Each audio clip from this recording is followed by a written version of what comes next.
This year we stand 20 years away from the Kargil war and its heroes, distance enough from which to look back and discuss its triumphs and tribulations, the price of war, and many nuances and dimensions which only the people who were there can tell with authenticity.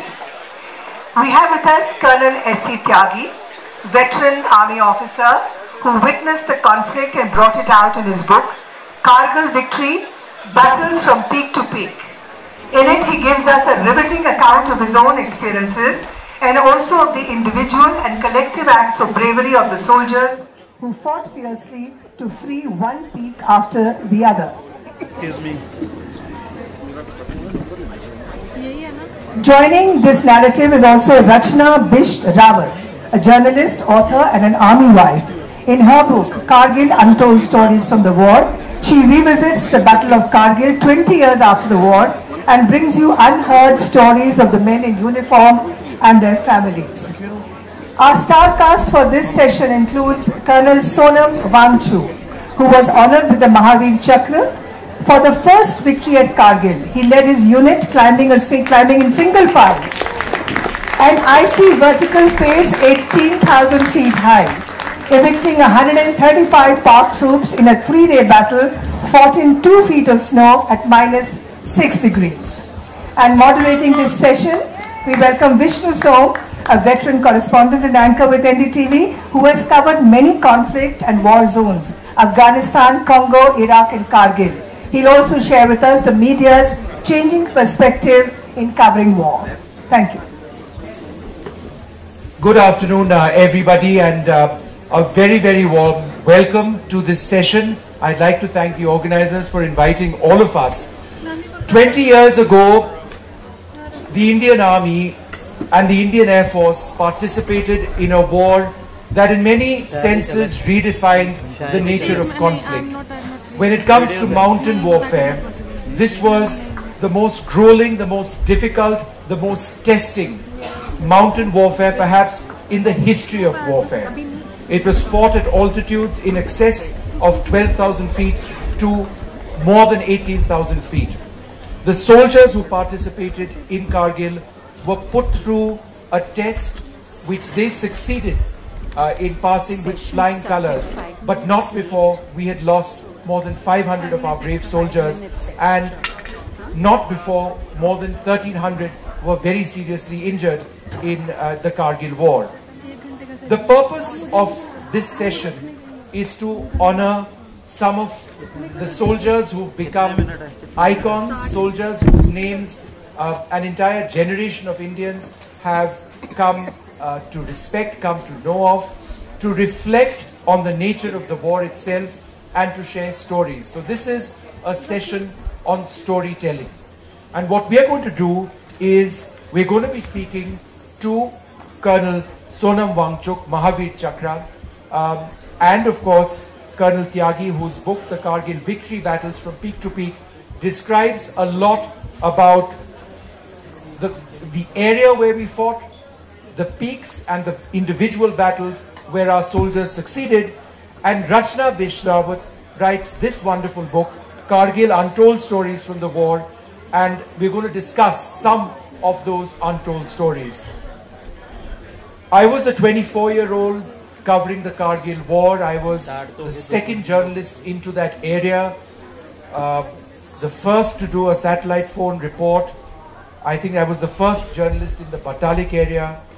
And I spent a lot of time there, and I also covered the role of the Indian Air Force extensively. Kargil is a place I keep going back to every few years. I've had the opportunity of meeting several of the families of the soldiers who laid down their lives.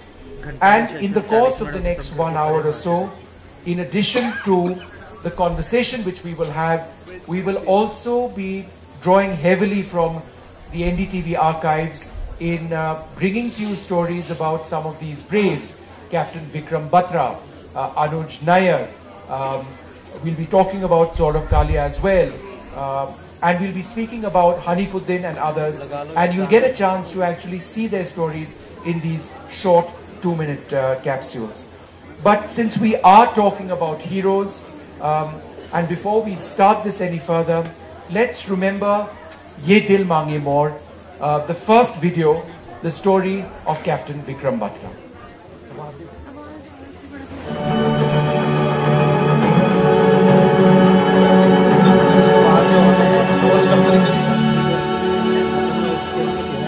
My company's success was Ye Dil Mange More. The guys were so highly charged up that they're wanting that some more bunkers should have been there and we would have got the more chaps. He was the bravest of the brave, whose slogan Ye Dil Mange More defined the spirit of some of India's bravest sons, soldiers who fought some of the most intense infantry battles since the Second World War. For his bravery, Vikram Batra was honoured with the Paramveer Chakra. At the height of the Kargil War, the NDTV team met the young captain just days before he perished, fighting to liberate the impossible point 4875 in the Kargil Heights. His men knew him as Sher Shah, and the enemy had heard of this name as well. They were on the same frequency which were we on our radio sets, and one of the Pakistani soldiers or officer, whosoever it was, he said to me, my code name was Sher Shah. Oh Sher Shah, you have come. Don't try to come up, otherwise you'll have a tough time. And that was the time they gave us a challenge, and my guys, they went wild. How dare a Pakistani troop can challenge us? Vikram's next operation on the 7th of July 1999 was his last, and what he personally managed to do helped send the Pakistani army into full retreat. In bloody hand-to-hand combat with Pak soldiers, Vikram charged, screaming Durga Mata Ki Jai, his Jackrip regiment's war cry. Entering a stone fortification, he killed 5 Pakistani soldiers using his gun and bayonet, but ultimately perished when he was targeted by an enemy machine gun nest. Buoyed by his leadership, his soldiers attacked the Pakistani position with vengeance, capturing point 4875. Most people think that we do not have to fight hand-to-hand fight now, but Kargil war, there was a lot of hand-to-hand fighting. It happened in point 4875 also. Many places this kind of a thing. I'll share a very personal incident. You know, when I was young, when I was a school-going kid, I really used to get scared looking at a dead body. And when the body was taken out of the coffin and the tricolor along with his cap was handed over to mom, I took the body out of the coffin and I hold it in my hands.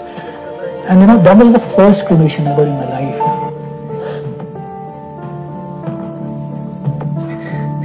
Whatever fear I had for death, it went away.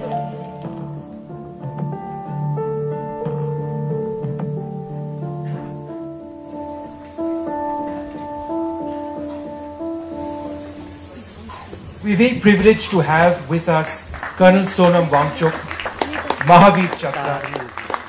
He's known as the Buddhist warrior. He's a warrior beyond words, but at this stage in his life, he's also helping to run a Vipassana center in Leh. That sort of gives you an idea of the scope and the depth of this man. In the Kargil war, in the Chorbatla subsector, when Colonel Wangchuk, he wasn't a colonel of course then, realized that his soldiers were in trouble, he went and asked for orders from his commanding officers saying, I need to go up, I need to be with my boys.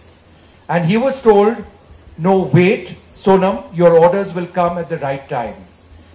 But Sonam felt that his life would be incomplete if he didn't do what a soldier needs to do, to be there in the front with his soldiers who had fought a battle and had run out of ammunition in this Batalik sector in the Chorbatla area. And so he somehow managed to get a clearance from some other officer, and he went up with approximately 30 soldiers. He fought at an altitude of more than 18,000 feet. This man, I can assure you, is probably fitter than all of us in this room. At that time, carrying 30 kilos plus and marching with the others, leading them from the front to get to a ridge line where his soldiers had come in contact with the Pakistani intruders, and then to think, to plan, to to feed his soldiers and to fight the enemy and to throw them off our territory was what this man did. And he did this at an altitude where you cannot breathe properly. So it's an incredible honor to have you with us. When you were finally close to linking up with the soldiers, your men, your boys, you came under intense gunfire. Tell us about what happened then.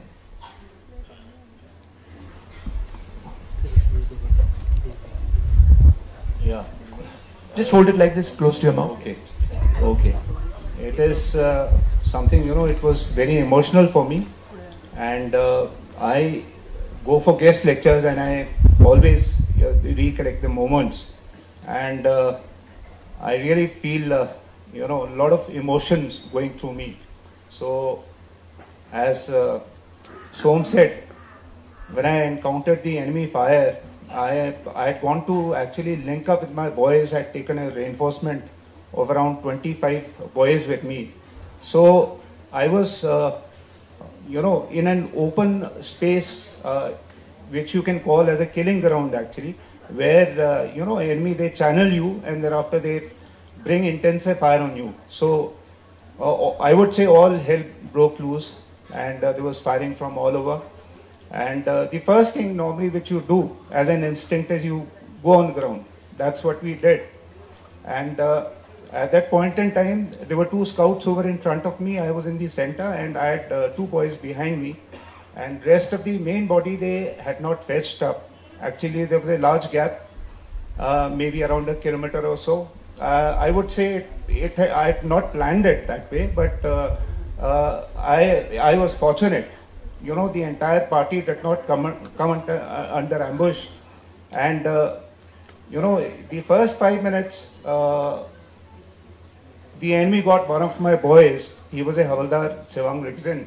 He was just behind me. So he got a shot on his chest, to be precise, in his heart. And that was the time when I saw death from close quarters for the first time. And it was somebody whom I knew, with whom I had worked.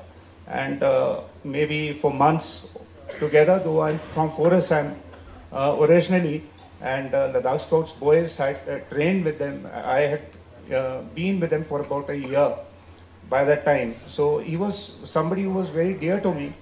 And initially when we had started, that is, he had some sort of a premonition wherein he said कि साहब आज वर्दी जो है ठीक ठाक होना चाहिए, we have to be smartly dressed. Because अगर पाकिस्तान वाले हम लोग को पकड़ के ले गए तो दे शुड नो कि हमारा इंडियन सोल्जर है जो वो बिल्कुल डिसिप्लिन्ड है और उसका बेयरिंग वगैरह बहुत अच्छा है. So that sort of a thing he had spoken that way. And when I saw him lying there, we didn't have any sort of medical cover at that stage. So only thing we could do was बोलता रहा मेरे सामने कि ठंड लग रही है साहब, ठंडा हो रहा है, because it was absolutely snowbound and he was lying over there bleeding. Heart में लगा है गोली and I would see the entire area getting red. तो जल्दी से हम लोग ने, because we were carrying blankets and ground sheet, वो मैंने नीचे लगाया फटाफट उसके. And rest I couldn't do much at that stage. So that was the thing. We'll come back to him with many more questions. But a key part of Kargil was of young men, young boys, going up those peaks after being given their orders and knowing that they are not, the chances were that they were not going to come down. The valor, the courage, the resilience in the mind, let alone the body, is something that was incredible.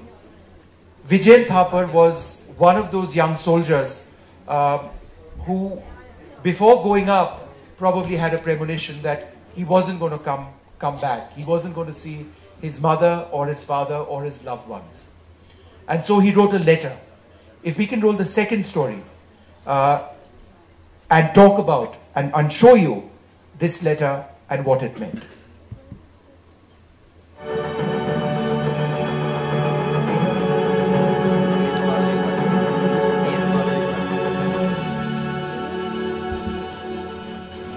As we talk about the bravery, the valor and the sacrifice of the soldiers who fought in the Kargil war in the summer of 1999, let's not for a moment forget about the incredible sacrifices of the family members, the fathers and mothers, the wives and children. This is the story of Vijay Thapar, a young soldier who died in Kargil, and the memories that he's left behind, not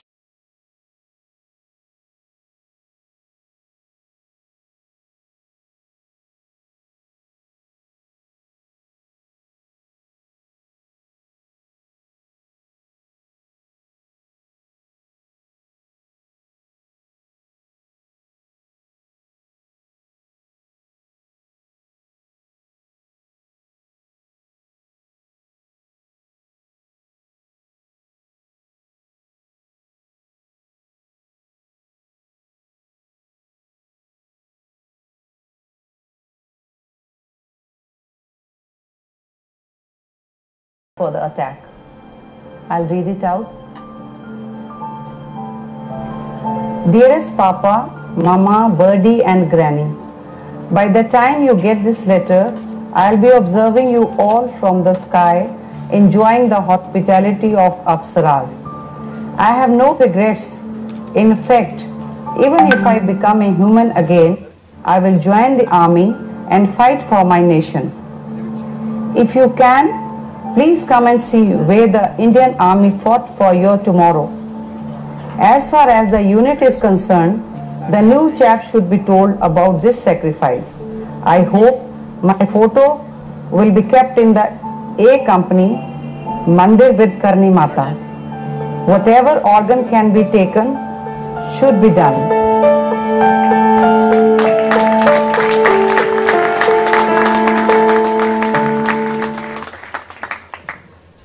That's the indomitable spirit that has really defined this war.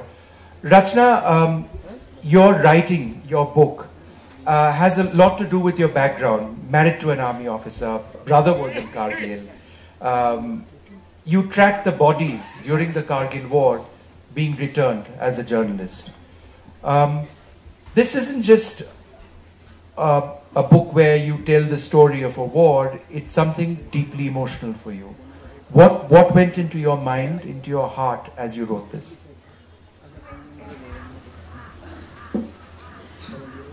When the war happened, I was in Ahmedabad. I was a reporter with Indian Express, and while you were covering the conflict, I was covering the bodies that were being brought back to villages, the processions. And what made it worse for me was that my brother was fighting in the Kargil war. He was with 5 Para. My father was also in 5. He was at home listening to Farida Khanam ghazals and drinking his whiskey and not eating anything in all those days because he had no idea where his son was. And my husband was deployed on the Ahmedabad, on the Rajasthan side, because we had heard that the Indian Army might be attacking from that side. The war didn't happen there, but my father's trauma ended when my brother returned a decorated officer. And it ended for all of us, but there were fathers whose sons never returned. We have one of those sitting here. Vikram Batra's father is here in the audience, and mother as well. So when I started writing Vikram's story, I went and met them. And from a name in Wikipedia, Vikram suddenly came alive for me as this young boy, as twins Love and Kush, who grew up watching the Paramveer Chakra on television sets. They would walk down to somebody's house. They didn't have a TV in their house, is what Mr. Batra told me. And one thing that I'll always remember is that Mrs. Batra told me that she had daughters and she had prayed for a son. And she got twins. So she told me, मैं हमेशा सोचती थी कि मुझे तो एक बेटा चाहिए था, भगवान ने 2 क्यों दे दिए? So she said when Vikram was martyred in the war, she got her answer. She said, एक बेटा देश के लिए दिया था, एक मेरे लिए. So that touched me to the core. Colonel, when you are in war, when it's your job to protect the man next to you and it's his job to protect your life, can you tell us about that bond that exists? Can you describe it for us? Yeah, definitely. He is definitely brother in arms, and we unit, I would say the culture is such, whereas firstly, when you say Assam regiment or when you say Ladakh Scouts, then we feeders, basically they are from that region, and you know, it says substantially about the culture, because these people, they are totally steeped in the culture and values of that place, and so it's a common binding factor. Firstly that, and secondly then we have got lots of activities there in the unit where you know, firstly the leadership comes in as an officer, and secondly you are interacting with the Jawan intimately at every level. We have PT, physical training in the morning, thereafter we have got training sessions, and thereafter in the evening we have games. So it's a routine affair, a regular affair, where we come to know each and everybody personally, intimately, and we make it a business. And the commanding officer, he ensures that, you know, an officer, he knows about each and every facet of his boy, and he is like a son to us, though age-wise you would say we are almost equal. 24, maybe 23 years, 22 years, people get commissioned, and there are, you know, officers who get commissioned at the age of 18, 19 years also. So we develop that bonding over a, you know, long period of time, and generally the officers, they spend around 10 to 15 years in the unit. So that love and bonding which we share amongst the officers, their families, and with the Jawans, it is tremendous. It is, you know, something which only a Fauji, I think, would be able to experience. And this is the time when normally you forget your family also, because you do everything with your boys. You train with them, you go to difficult areas, you are with them there always, and we are taught to look after the boys, do everything for him. Whenever we move, we mobilize, we ensure that the boy, he is comfortable, he's had his food, and thereafter then we are supposed to be taking off our shoes and go back to a unit lines, or you can say the officer lines, where we relax. So it is always like this. We look after the boys, we care for them, and in return, the amount of respect which they give you, it is tremendous. It is tremendous. I just, you know, when you come back to the civil life, initially you are, then you feel the difference. Today, I have retired and I don't wear the uniform. You feel, you know, you are in an alien surroundings, even back in your family also. So this is the kind of bonding which we have. There were huge sacrifices, and we've spoken about the sacrifices in terms of the loss of lives. There was torture when our soldiers were captured. Saurabh Kalia was a young soldier. He barely got his first paycheck, right? He hadn't. The check was given but wasn't encashed. No, he hadn't. The first salary had not been credited into his bank. He was 6 months into the forces at that time. This young man was asked to detect or come and see if there were intruders, as was the suspicion. He was captured, and the soldiers who were with him were tortured in ways I'm not going to get into. It was a disgrace of the highest order, but something that brought home the reality of conflict in this part of the world. Rachna and I are going to speak about this, but if we can just have the images of the young person, of the young officer, Saurabh Kalia, if we can have that up. And after that, there is a message as well from his father on his continuing battle, which we'll play out. So let's have those images of Kalia. There we have Captain Saurabh Kalia of Fort Jat. Tell us, Rachna, about his story. Okay, so Saurabh grew up Palampur, and he never wanted to join the army initially. He wanted to be a doctor, but then he started going to a school in the army cantonment, and he was so enamored with the army that he decided he wanted to be an army officer. And he was just 22, and he was commissioned in December. In May he took the patrol, where he had the task given to him was he had to check out Bajrang post, because the army had to go back and occupy it, not knowing that the Pakistani army had already taken over the post. So when these unsuspecting soldiers, 5 soldiers, and Saurabh, the youngest soldier, was just 19 years old in that group, they went there, they just went missing. They were not on the radio sets anymore. And on 9th of next month, their bodies were returned to the Indian Army. They were completely disfigured, and anybody can check Google. I could not sleep the night I read the post-mortem reports. And his brother told me that when the bodies were brought back, he had a look, and he said there were only eyebrows on his face, and I told my parents to not look at his body anymore. So Dr. Kalia has been fighting for the human rights of his son and the 5 young soldiers who were there, but nothing has happened so far. There has been no victory so far, but he's relentlessly going on, which makes me believe that sometimes families are as brave or even braver than the soldiers who lose their lives in Kargil. Can we have that message of Saurabh Kalia's father?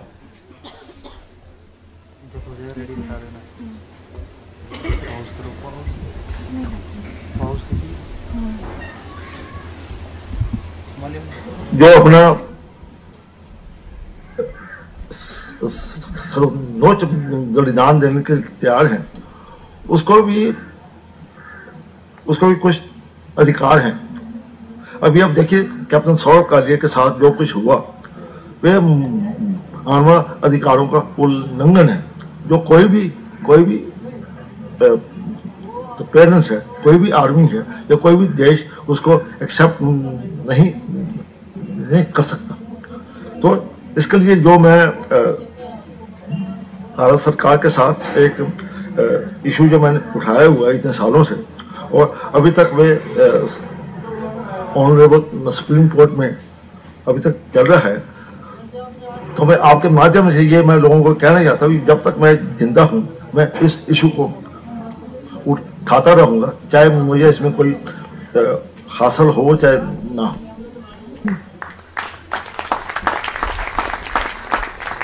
Colonel Tyagi, for the benefit of people over here who may not be from a Fauji background, tell us the terrain of Kargil, the frontage of the war. What made this very difficult for us, because we had to climb those heights and they were dominating the features and shooting down at our soldiers. Thank you, Vishnu. Allow me before that just to quickly add a few comments.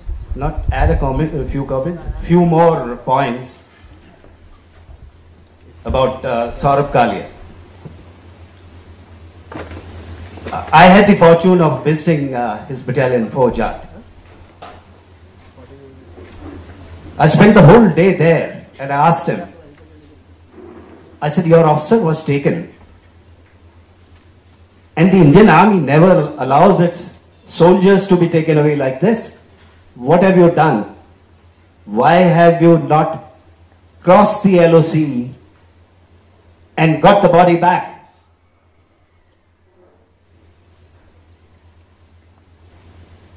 The response was, sir, immediately. We did not have our commanding officer present at that time. He was on leave and he was returning. But of my own, we sent. There was an officer called Lieutenant Amit Bharadwaj. 6 to 7 soldiers along with him also went there. So it was a small patrol. Not known whether they crossed the line of control or not. But they too did not return. Sorry, 1 or 2 of them probably returned. 2 of them, that is Lieutenant Amit Bharadwaj and another senior NCO, one of the Havaldars, they were found frozen next to that Bajrang post. So my point is, a martyr does not die the day he was hit with a bullet. He dies when the nation forgets him. And that is the reason I have written this book, and probably that's the reason Rachna has written this book. I've tried to cover the entire length and breadth. He asked me about the terrain. 170 kilometers. Some of us don't even, probably may not be familiar with, we only know about Kargil. Kargil means one spot. But when you go towards Batalik, when you go towards Turtuk, where Hanif, which was named after him as subsector Hanif. So the area is so difficult. You all have traveled to Leh Ladakh, may have. The day you land in Leh, you are not allowed to walk for next 2 days. Think of that soldier who's carrying 30 kgs of weight and carrying a rifle in his hand and the lot of ammunition. Along with that, his food for the next couple of days. The orders are always generally carry about 72 hours of ration with you. Sometimes you leave that behind also, or carry only the emergency rations. So when you climb up those, it's extremely difficult. So it's not only the enemy or the bullets. The first enemy is the terrain itself. The terrain is absolutely, one of the Israeli Defense Force officers who was, I met him somewhere in Batalik area, told me it's only the Indian army which could have done it and captured these peaks. Colonel, I'd just like to get Colonel Wangchuk to come in on this. How difficult, or how do you actually breathe at 18,000 feet with 30 kilos? I mean, what can you can't move. How do you fight? Actually, we train for that, and I would tell you that when I got posted to Ladakh Scouts, the first thing which my commanding officer or the wing commander, normally they are known as wing commanders in Scouts, so he told me, Sonam, तू अपनी आदमियों के बीच में है and this is an operational area और तुझे काफ़ी operations करने का मौका मिलेगा, तो you have to train hard. And कभी भी, because it's a war zone, आपको कभी भी कहीं भी भेजा सकता है, जा सकता है. So from that day onwards, I really started training. Though I was physically fit, I used to be a sportsman. I represented Delhi in athletics. Actually, I have a lot of Delhi background. So वहाँ से I started off, and I knew it entails a lot of physical work. And I used to get up early in the morning around 3:30 every day. Used to go for a 15-kilometer run. I never missed a session of physical fitness. So I used to come back. Thereafter, we used to do PT with the troops for about 1.5 hours.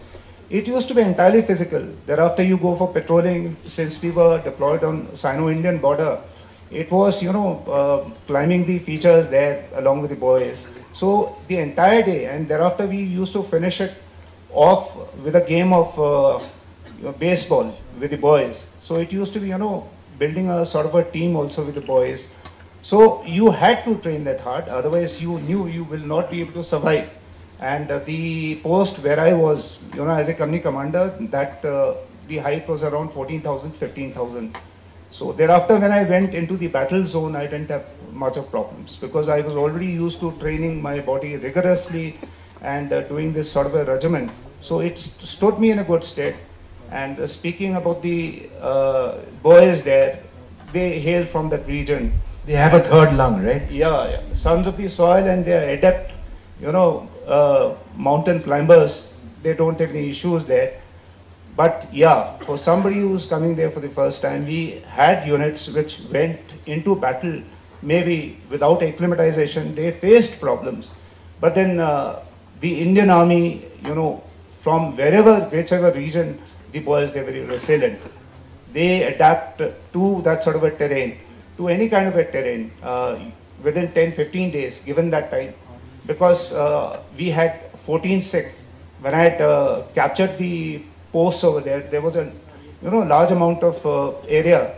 It was entirely taken over by a battalion.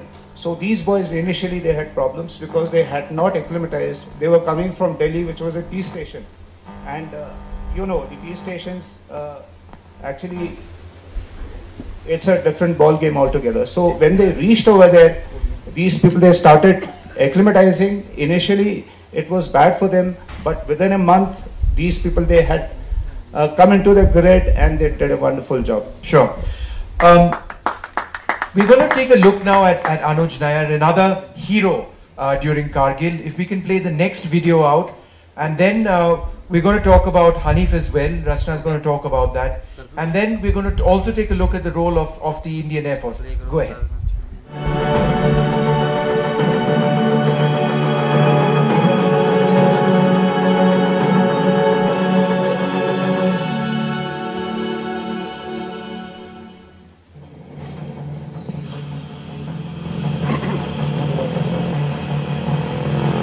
The moment India turned the tide on the decisive battle of Tiger Hill.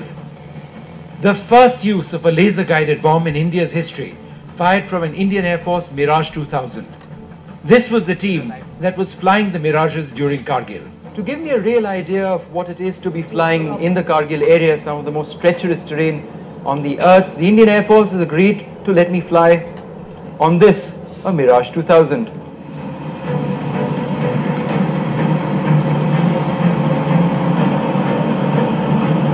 When I met these pilots, they were young flight lieutenants and squadron leaders. Some of them are now senior air marshals. They were on their way out of the area of operations when I flew with them. What they had achieved in the weeks prior to this had been incredible. As they went in to attack, they sometimes spotted Pakistani F-16s on their radars. We knew that they were around in that area because we could pick them up on the radars. But we never had any engagement. Quite a disappointing experience, I should say. Adrenaline was always high when they flew into the war zone. Once the aircraft engine started up, everything was normal. We trained for it. However, slight amount of apprehension was there. I guess it is only human to have that kind of apprehension for the first sortie. In addition to Tiger Hill, the IF also hit targets at Muntoralo, a key supply base. But it wasn't just mirages. Pilots flying MiG-27s loaded their bombs with these messages. We are lucky people, fighter pilots. We could vent our feelings, anger by dropping bombs. They can't do it. For them, they give their feeling like this. You missed some nice ones, like, well, one was, this is a sixer from Sachin for Akram. But the operations didn't come without losses. A Mi-17 helicopter from the same unit you see here was shot down, and squadron leader Ajay Ahuja was shot down in a MiG-21, captured and killed by Pakistani forces. He was out looking for Flight Lieutenant Nachiketa, who had to eject but was captured by the Pak Army before being released to the Red Cross. Vishnu Shom for NDTV. So there are interesting stories really about the Air Force as well. One of the stories which almost never gets spoken about is that India's first group of women combat aviators came out of the Kargil war. Flight Lieutenant Gunjan Saxena and Srividya Rajan were two young Cheetah helicopter pilots who actually flew into the Kargil zone. They were completely defenseless against surface-to-air missiles, shoulder-mounted surface-to-air missiles fired by the Pakistani forces. They were involved in ferrying soldiers from one place to another. They were involved in spotting targets as well. In the initial phases of the war, when no one really knew how many surface-to-air missiles, shoulder-mounted surface-to-air missiles, the Pakistanis had. It's amazing actually, and we aren't playing that story out today, but the story of Gunjan Saxena which I had reported during the war at that stage, is Karan Johar's next film. It's called The Kargil Girl, and it's coming out in a couple of months from now. So that should tell that story, which was just excerpted in a small story that we'd done back at the time. But Colonel, let me come back to you. You didn't quite finish your answer on the terrain over there, and put that in context of some of the stories of the men who fought over there that you were telling me about. Actually, the terrain was, as we all know, ranged from 12,000 to 18,000 feet. There were plenty of standing snow, the blizzards blew at times. And if the moon was up in the sky, you could be seen from a long distance.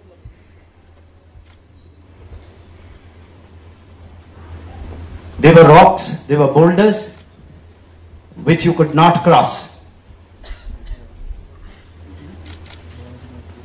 Kargil, below, right up to, you had this Mashko, Kargil, and after that, once you crossed the pass, then you reached Batalik. Batalik, accessibility was extremely difficult. There was only one road. So to carry out any operations, you had to find your own way. Occasionally it happened that when you launched an attack and you thought that we have reached the objective, you found that there was another objective, there was another peak which you had to cross or which you had to reach. I take an example of this Major Ajit of 22 Grenadiers.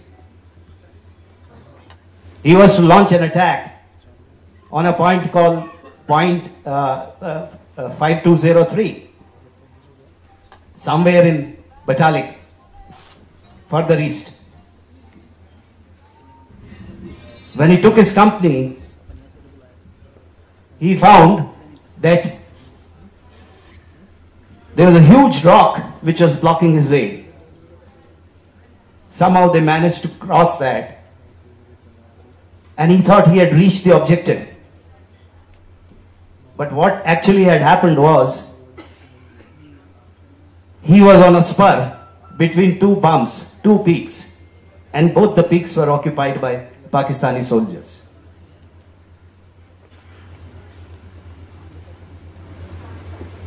He said his company was of Muslim company. So he said, Nara Takbir. Boys shouted, Allahu Akbar. And that is the time Pakistanis thought that these are our own troops. Aao bhaiyo aao. But when they charged, when they fired at the Pakistanis knew that this is the Indian Army. All hell broke loose. He was hemmed in from both the sides. His complete company got wiped out. Why I am saying is this, because these kind of stories have yet to reach. We thought we all know everything about Kargil, everything whatever was to be known. But such stories, the individual valor and the courage. For the next 4 days, this gentleman was all alone, fighting. His reserves could not fetch up. His radio set packed up, so he's not in communication. One by one, troops fell, injured. The LMG fellow could not be, there was no one to fire the MMG. Maulvi got up. He says, sir, I will fire the MMG. I have learned this as a dual trade, which the Indian Army always does. He fought for next 3 days, that Maulvi. Ultimately, he became a martyr there. Major Ajit was left with, when he checked up, there were 6 rounds in his chamber. He said, either I am going to be dead. He put 2 bullets in his pocket. Man next to him asked, साहब आपने ये क्यों किया? आपने 2 गोली अपनी जेब में क्यों रखा? He says, either I die of the enemy's bullets, but if I don't, I have kept these 2 bullets. I'll shoot myself before I am captured by the Pakistani soldiers. not by one, the second one will do the job. So that is the kind of spirit. So again, I have taken it from terrain to individual bravery. No, and so thank you forgive so me much for giving me. No, thank you so much for doing that, because that really is, it's all completely linked up. Rachna, another hero, and I want to touch on is Hanifuddin. Right. So we've got that image of Hanif as well. If we can bring up that image, Shweta, of Hanif, and then I'll get Rachna to talk a little bit about what his mission was absolutely. and the challenges that he faced. There you have. Go right ahead. Yeah, so Hanif was in the Turtuk sector where the media didn't reach, so which is why probably Hanif's story didn't come out in the media. He was one of the earliest persons to go there, and he volunteered to take out a patrol to just check out enemy positions, since we did not know where the enemy was sitting. He offered to take a patrol so that when the enemy fired on the patrol, their positions and what weapons they had, that could be marked. So he took that. Unfortunately, they went too far. The positions were detected, the weapons were detected, but Hanif was killed there along with 2 other soldiers. I met Hanif's mother, and Hanif's body lay there in the snow for 43 days. It could not be retrieved because the enemy kept firing. So when General Malik, who was the army chief at that time, he visited Mrs. Aziz, Hanif's mother, and he apologized to her that Hanif's body they were not being able to retrieve despite all efforts, because the enemy started firing the moment anybody tried to get his body. She said, just let him be. Usko wahin rehne dijiye, because she said, मैं नहीं चाहती कि मेरे बेटे की body लाने के लिए किसी और का बेटा मर जाए. So Hanif just lay there for 43 days, and she asked the chief for permission. She said, once the war is open, I will ask you for permission to go and visit that place so that I can at least see where Hanif died. Finally, his body was retrieved after 43 days, and she did go there with her sons, with her other 2 sons. So that was what Hanif's story was all about. There's one more story which I thought we'd tell. Shweta, we missed one video earlier. I think it's the 3rd one on Anuj Nair. We'll try and see if we can play that video out. Vishnu, there's another point about Hanif that I wanted to mention. That his father was a Muslim, his mother was a Hindu classical singer. She used to sing for Birju Maharaj and all at Kathak Kendra. And he grew up celebrating Diwali and Eid and everything. And in the present milieu in our country, I wanted to say that he was a Muslim soldier who went to fight for the Rajputana Rifles, and their war cry is Raja Ramchandra Ki Jai. So he went with that war cry. Go ahead, play the video. This is, In the run-up to 20 years of Kargil, today we remember Captain Anuj Nair, who was all of 24 when he went up to those heights of Kargil, never to return.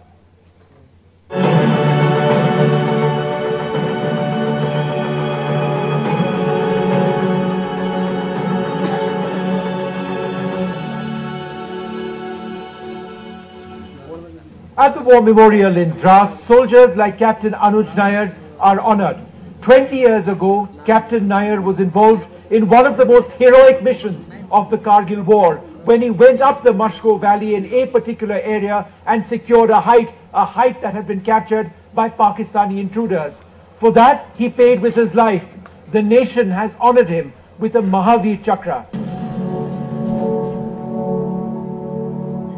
He was just 24, tasked with a near impossible military objective. When Captain Anuj Nair of the 17th Jat Regiment went up those heights in Kargil, he probably knew that the chances of returning alive were remote. That didn't deter him. And what he achieved on the 6th of July 1999 on the western slopes of point 4875 in the Mashko Valley in Kargil helped India in a big way in winning back the Kargil heights.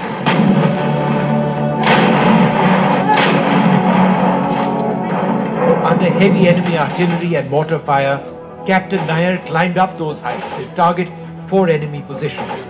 Launching rockets and lobbing grenades, the young captain, along with his men, kept going, clearing one position after the other, till he reached the 4th enemy post, when he was struck by a rocket-propelled grenade. 7 July 9:39. is where my time froze. He has gone with a purpose. He has left behind an image. That image exists on that small piece of land. By then, Captain Nair and his men had killed 9 enemy soldiers and destroyed 3 medium machine gun positions of the Pakistan Army. His citation for the Mahavir Chakra, the second highest gallantry award, credits him with outstanding personal bravery and exemplary junior leadership.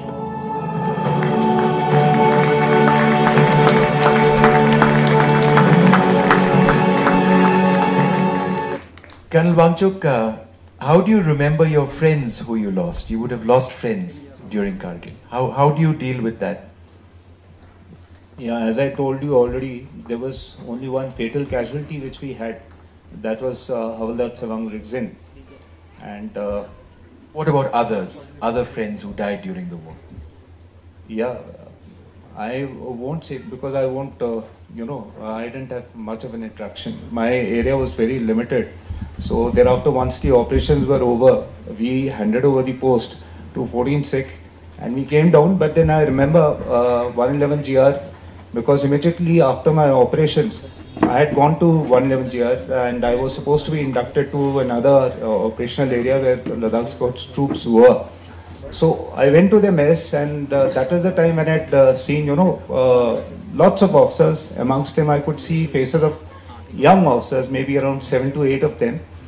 And I had interacted with them, and since my victory was the first success for the Indian Army, so everybody, prior to that, everybody was thinking the Pakistani troops who were sitting on those heights or those features, they are invincible. And there used to be a lot of langar cups कि उनका निशाना इतना सड़ा हुआ है, बिल्कुल ही माथे के बीच में मारते हैं, and they had this advantage of height, and we had to climb those features with all that weight that Somi was talking about. So at that point in time, I think most probably I had interacted with Manoj Pandey also, who was Paramir Chakra. I really feel proud to have interacted with him. And what did you say? What did you discuss? I feel very bad for them. As far as my boy was concerned, at times I feel, had I planned it better, had I been trained better, because at that point in time, thing came to my mind that, I should be able to evacuate him. There was around 400 to 500 meters. Had I gone there, I think then there was a depression and I could have, lifted him. But then I didn't have that strength at that time. Maybe after a climb of around 2.5 hours, I was really tired. I was sweating all over. I'd spoken to my boys. I told them कि evacuate करना पड़ेगा Havaldar Sewang Rigzin को. We take him to safety. But then the boys said, in case we make a large target, we are likely to lose more boys. So, the pragmatism at that time, it said, most probably, we'll be losing more boys. So I let it be, the status quo, and I didn't do anything at that time. And since then, I had to proceed for linking up with the boys ahead. I had to look after the safety. The only thing which I could do was I put one of the boys, Havaldar Kadir, who was extremely fit, and I instructed him, whenever there's an opportunity, he should be evacuated. And thereafter, I left ahead for the mission. Well, we've got very little time left. We will be honoring Captain Batra's parents who are with us. But I wanted to take a few questions, and can I just request all of you, in the interests of time, to make them questions and not observations. So questions for anyone on this panel. Yes, ma'am. The young student. Yes, go ahead. Why don't you stand up and ask your question? There'll be a mic which will come to you.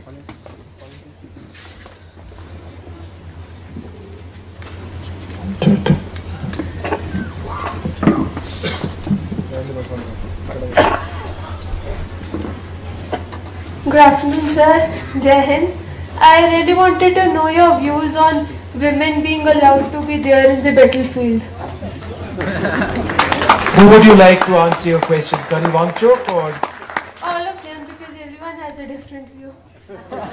I think it's a very, very welcome move that progressively we are seeing women in combat roles. I told you a little story of India's first 2 women combat aviators, the helicopter pilots. Now you have women as fighter pilots. Women are in semi-combat roles as military police now, increasingly as well. And our women officers in the army have excelled in many areas, and hopefully, in my view, in a very finite period of time, they are inducted into combat roles. Would you like to add anything to that, Colonel? Yeah, definitely. Why not? In every sphere of life, in other, I would say, disciplines, they are doing as well, and I don't see why the women, they cannot be fighters. They can definitely come to infantry. Maybe it's a question of time, because you have certain, social, actually, problems. So once we start accepting women as officers, then there shouldn't be any problems. But combat roles, yeah. We'll just give you the mic. Yeah, quickly, sir, because let me. Yeah, you asked a very good question. I happened to see Gunjan Saxena flying in there and I was so amazed, so pleased. I had a video. Ever time permitting, probably I'll show you. Not right away, where she's flying in. They were RT shelling going on all around, and she was fearless. I was so proud to see her. Then next in Batalic again, when I went to 3 Punjab, they had been shelled. They were the first battalion which was shelled by the Pakistanis, and everybody was everything was the battalion headquarters was completely burnt out. Although most of them, none of them probably got injured, but the damage was done. There I found a lady doctor, a girl from Punjab. She had a young child who was being looked after at home in Amritsar, while she was treating soldiers who had been injured. So most welcome. Women can do anything. And I think one other point is that when we have women helicopter pilots, they go in armed. If they are shot down, they fight like any man with their rifles right next to them. Gunjan carried an AK-47 next to her and an INSAS rifle, right? If she was shot down, survived that, she would fight like anybody else. So when push comes to shove, there is really no option. So hopefully that will be institutionalized. Anybody else? So go ahead in the.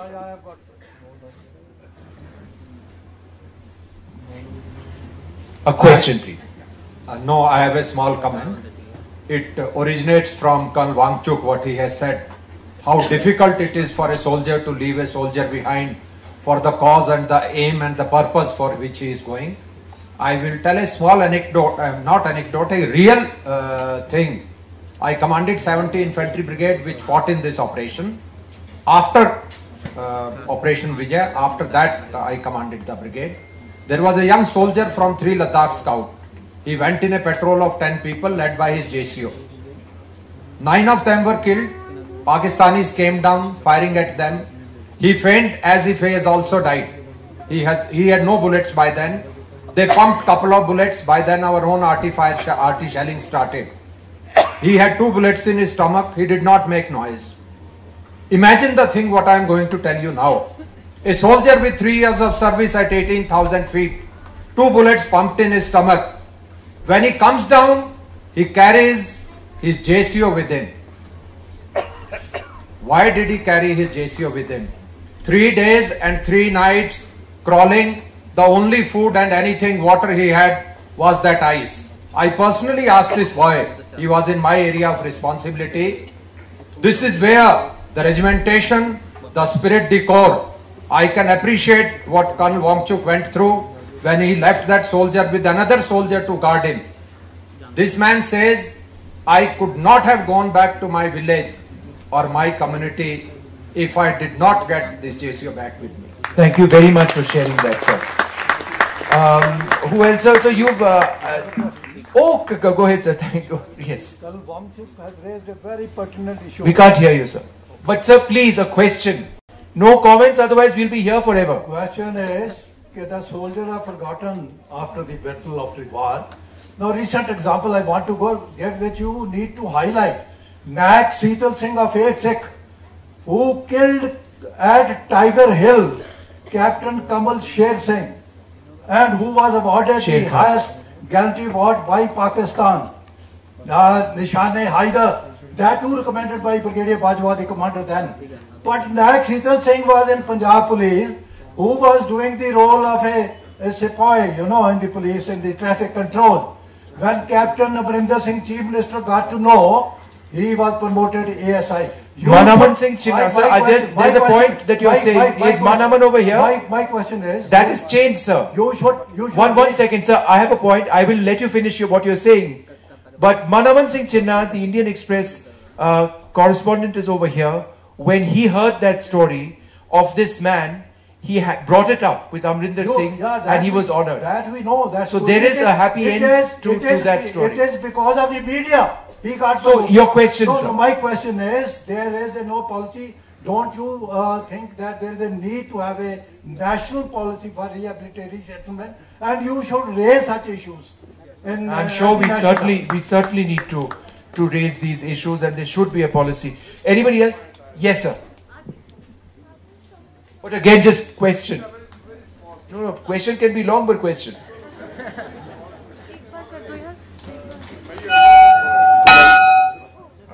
My question is to Colonel Tyagi. Of course, Sonim Wangchuk is from Scouts, and I also commanded the Indus Wing Ladakh Scouts way back 10 years before the war.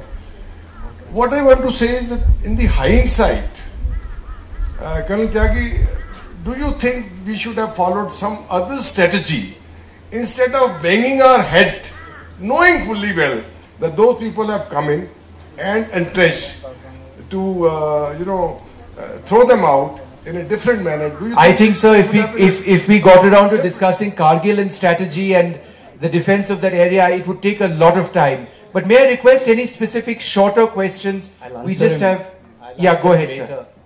We'll certainly carry on this discussion once this is over with that. Yes, the last question. Written by Pak author, that is Zahra Naseem, from Kargil to Coup. She clearly said there was not a single militant involved from the Pakistan, but we started naming it. There are the militants sitting over there. Did you people find any? Did you find any militant there? I'll answer this. I mean, your question is that were there really the militants there? Or just soldiers? Or just the soldiers? After the war, during the war also, there large number. I have the videos where I have gone to 17 Jat and all these people. Whatever they have captured clearly shows that they were the Northern Light Infantry. Definitely, but we were telling there were military. They were telling lies. Now, when I went to America, they had invited me to, Americans were doing a study on Kargil war where the Pakistanis had also come. And the lady called Shireen Mazari, today she is the HRD Minister of Pakistan. She would let me speak when I was giving the Kargil details, because I was officially sent there. She would time and again say that no, they were only few people. Initially they said militants. Towards the end of the seminar, after about, I think it was 6-7 days seminar, and once the seminar finished, then she says, yes, some soldiers, it was, what had happened was we kept crawling and we kept finding it is vacant, so we kept inching forward and you never reacted. Okay. And today they said, yes, they were Northern Light Infantry soldiers. Now today, Northern Light Infantry has been regularized. It's a regular army. It's so unfortunate that they haven't been recognized for their roles their own soldiers. I need to end this session, and I do hope we've been able to provide you with stories, which really was the objective over here. Kargil can be discussed in so many ways. It's been a real honor to speak to Colonel Wangchuk. It's been wonderful speaking to the two authors over here. And as we end this session, may I just request the parents of Captain Batra to come up with us for a small honor that we have.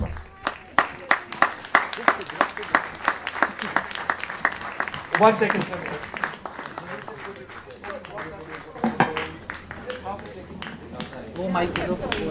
Okay, so we are now being honoring our Himachal Braves, and we have had 2 Paramveer Chakras, as was mentioned, from Himachal, late Captain Vikram Batra PVC and Rifleman Subedar Sanjay Kumar PVC.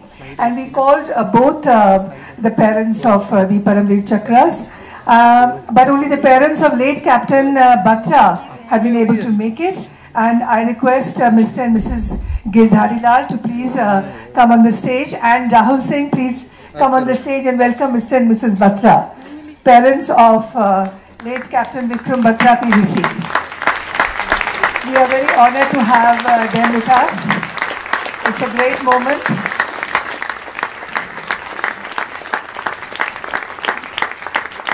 And here we would also like to welcome the army officers and their wives from Kasauli who have been specially invited for this session. And now also on stage I request General Anant Narayan, Major General Chaudhary and Brigadier Naveen Mahajan, please also come on the stage.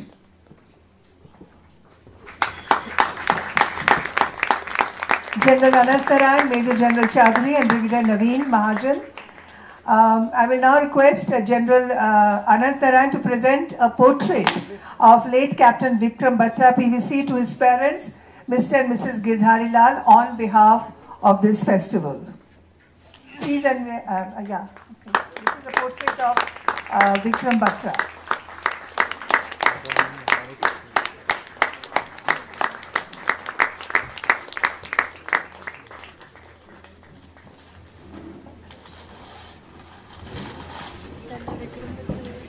दिखा दीजिए।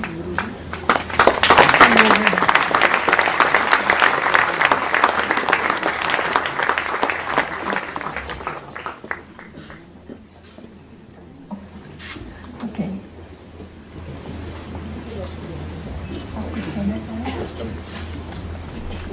तो सब बोलना चाहेंगे? Yes, please. Very good.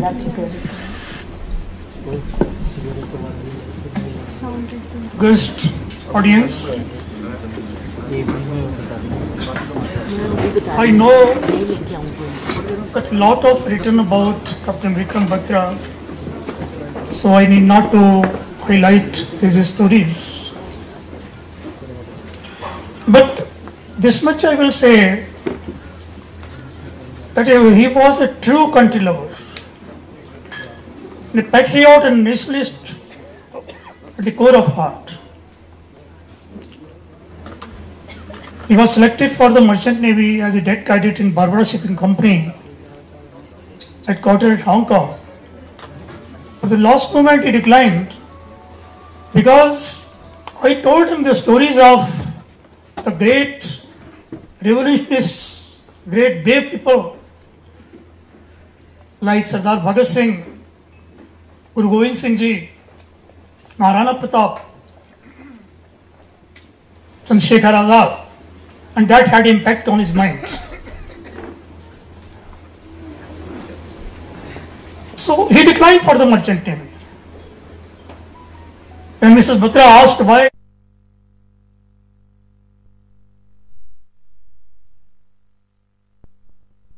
much money, and she said, no beta, I don't need much money. Then it's okay. I declined for the merchant. We know they are very lucrative jobs. He declined it. And then he got the commission. And he was very happy. He got the infantry and he telephoned me, Daddy, I am put in the infantry battalion. I said, okay beta, it's alright. So he was a very outstanding from the very childhood. He has a shine on his face, glittering eyes, respecting to the elders, loving to the people, good sportsman, just perfectionist.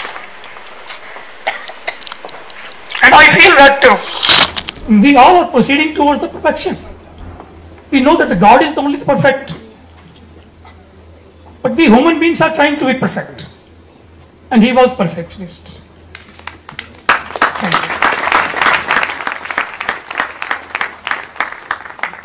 I now request General Narayan to unveil the portrait of Subedar Sanjay Kumar. He was the second recipient from Himachal Pradesh of the Paramveer Chakra for the Kargil War.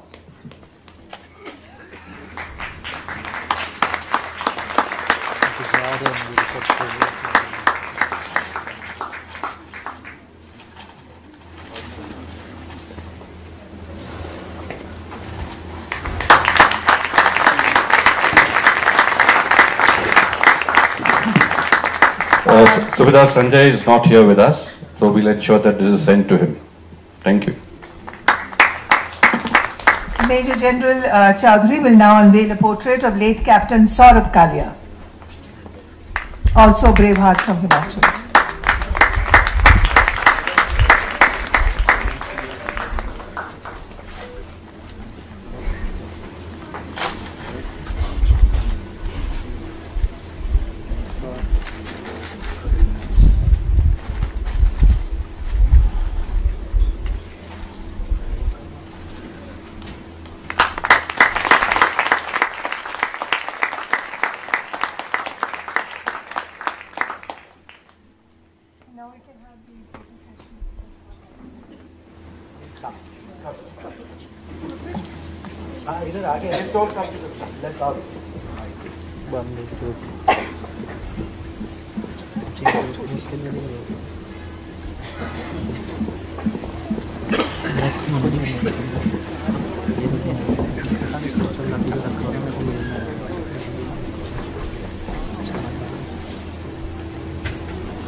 May I also propose one very small thing? I just inaugurated a campaign in Bangalore. You know, we have 527 casualties in Kargil. So the campaign was one tree each in the name of the Kargil martyrs. How many in Kasoli? Not. I'm saying the trees you would like to plant, perhaps these 3 trees, and which school.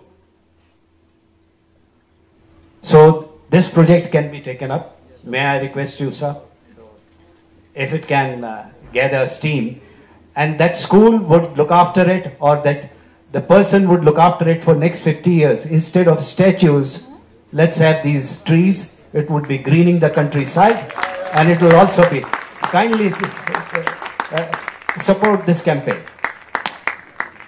Well, Kalyan Tyagi's proposal, I think it's very welcome, and I would also like to remind everyone that on behalf of the Khushwant Singh Literary Fest, we do take a planting of trees of every panelist that has come here. So there will definitely be trees planted from all the panelists, for this session on the Kargil thing, and other positions as well. And definitely this proposal can be taken up for the other Kargil martyrs. Thank you very much. I think the whole club is honored to have both